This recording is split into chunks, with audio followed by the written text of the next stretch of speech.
Então eu li a autobiografia de Mill e uma das coisas interessantes que ele fala é da pressão que ele recebeu do pai dele. E essa coisa externa, essa pressão social do pai dele sobre John Stuart Mill, que ele era obrigado a fazer pelo seu pai. Então ele teve que aprender línguas como latim desde os 3 anos. A educação dele era muito rígida. Ele tinha que ler os filósofos como Platão e explicar para o pai dele. Então ele teve esse pai rígido. Então toda essa pressão social que criou e posteriormente ele não conseguiu ficar, ele não conseguia ficar com a mulher que ele amava porque ela era casada. Depois o marido dela morreu e eles ficaram juntos. Mas a vida dele não. Então, os aspectos externos da vida dele não pareciam os melhores, os mais felizes. Então, essa questão de fazer uma análise psicológica da situação, então, nesse sentido, eu gostaria de perguntar. Então, como você acha que o contexto dele, as experiências de vida que ele teve, moldaram o papel dele? Como isso contribuiu para essa visão particular que ele tem da vida? Eu fico feliz que você tenha lido esse livro e, de fato, ah, coloca todas as visões dele em perspectiva. O pai, o pai dele era um utilitarista duro.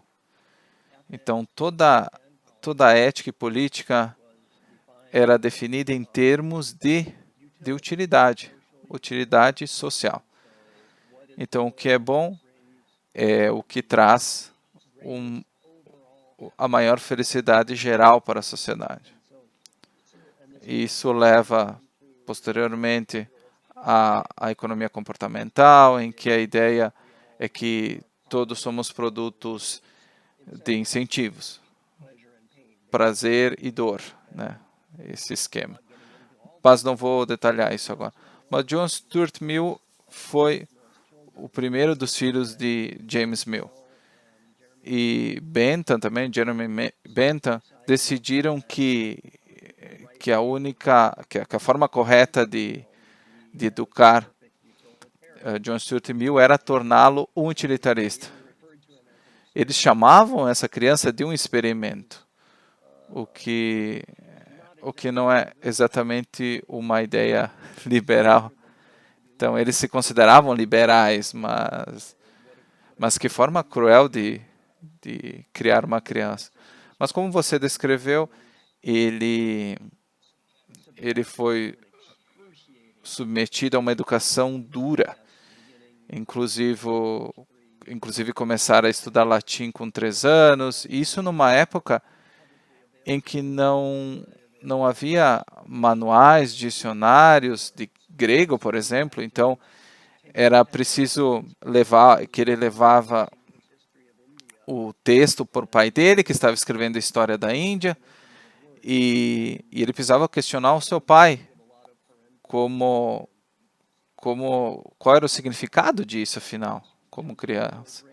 Então ele foi criado como aquele cara só cérebro, então latim, grego, então desde a infância. Então, com 8 anos, ele tinha lido Platão no original, todas as obras. Creio que com 12 ele estava ajudando a editar os Princípios de Economia de Ricardo, ele estava editando o livro. E até aos 20 anos ele teve uma crise mental. E isso era previsível. Então, eu vejo que em muitas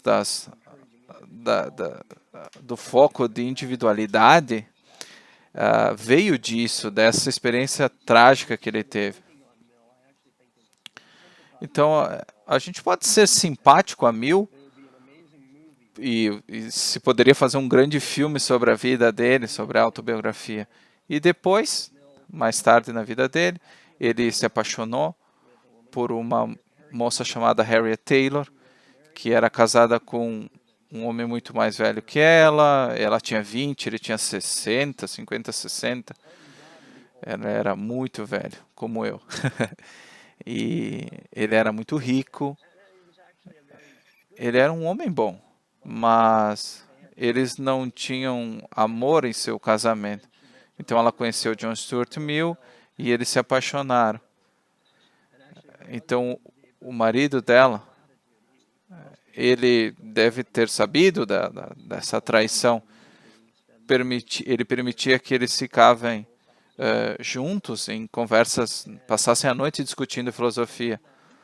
Então muitas pessoas diriam que não era bem conversas filosóficas, mas recentemente, na década de 60, acharam cartas, né? Cartas foram achadas que diziam que naquela época em que eles se conheciam, eles de fato discutiam filosofia, eles não tinham uma relação clara, era uma relação platônica.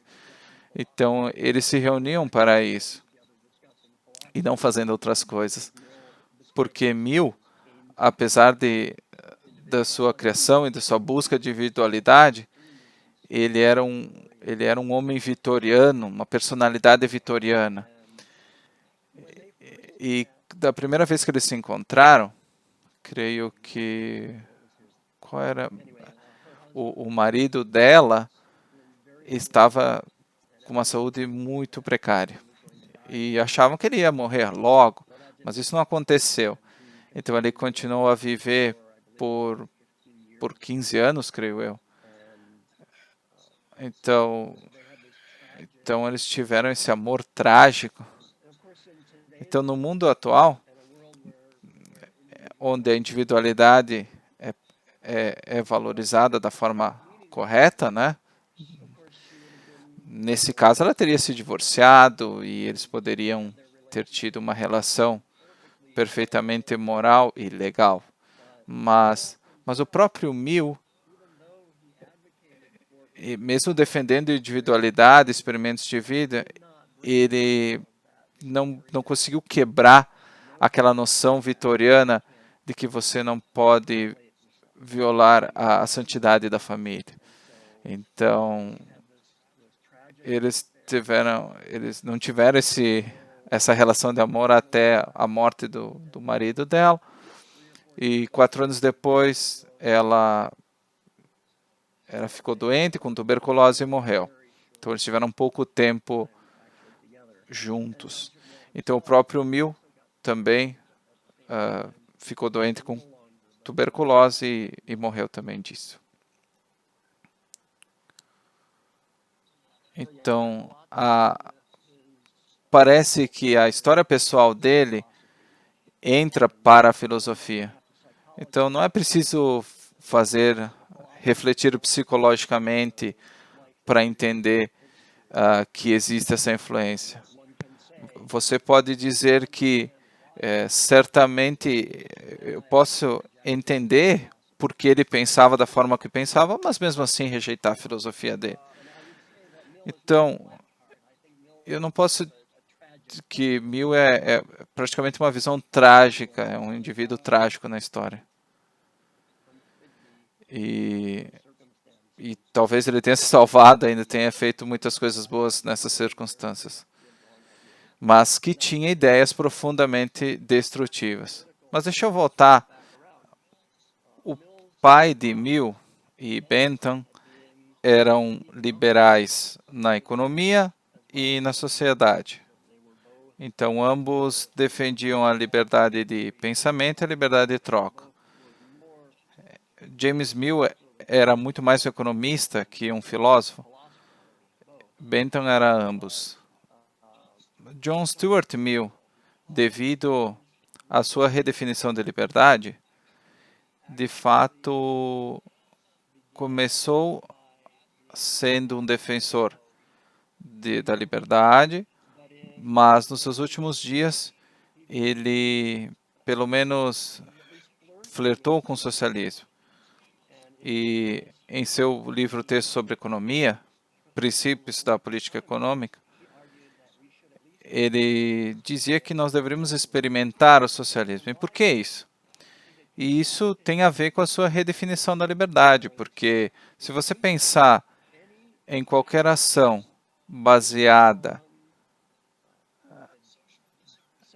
no desacordo social que pode gerar dano sobre outro indivíduo, dano sendo definido como não como coerção, mas em termos de algo que poderia causar dano ao seu interesse, que perfeita essa definição, por exemplo, num boicote econômico ou financiamento econômico. Então, por exemplo, se a Disney quer defender os direitos de gays e lésbicas, então isso se torna coerção, ou algo parecido com coerção, na visão de Mill. E então o governador DeSantis da Flórida chega e tenta prejudicar a Disney por algo que é uma transação puramente econômica. Então, na verdade, creio que Mill, ele pensou que estava defendendo a liberdade, de uma forma ele acabou destruindo a ideia de liberdade, levando ao mundo atual de microagressão e do lado econômico muito mais rapidamente. Foi preciso praticamente 150 anos para que as implicações sociais se manifestassem, mas mesmo na sua época, ele tinha se tornado um defensor do socialismo. E os liberais, entre aspas, depois dele, no mundo anglo-americano, se tornaram defensores da liberdade social, mas oponentes da liberdade econômica e defensores do socialismo. Então, essa divisão entre liberalismo clássico e liberalismo moderno começou na obra dele, na obra de Mill. E ele deu início à autodestruição do projeto liberal e do próprio conceito de liberdade. Então, é por isso que eu considero o inimigo público número 1 do argumento em prol da liberdade.